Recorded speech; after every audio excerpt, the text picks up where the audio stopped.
卫福部推动虚拟健保卡到达已经分卖65万张啊，偏向甲外岛的居民，互医生看会当更较方便。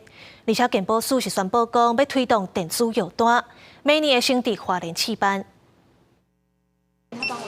去看病不一定爱查健保卡，那提出手机健保快药通 App 内底虚拟健保卡顶悬的 QR code， 就因进行身份认证，开始看医生。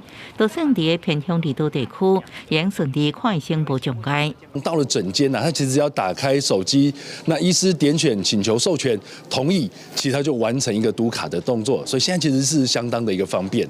健保署表示，现代人差不多人拢有智慧型手机啊，虚拟健保卡为108年试办到即马已经发卡将近65万。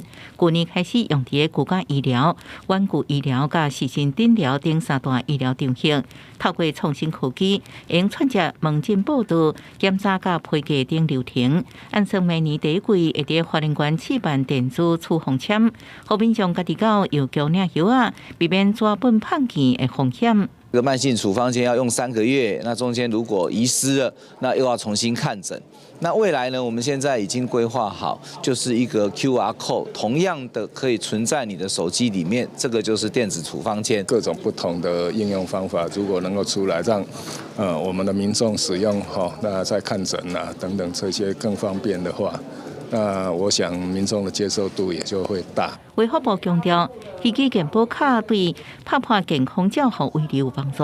目前全台已经330间医所提供服务，后续会大大扩增健保卡的加大应用，来提升民众看医生的方便。记者综合报道。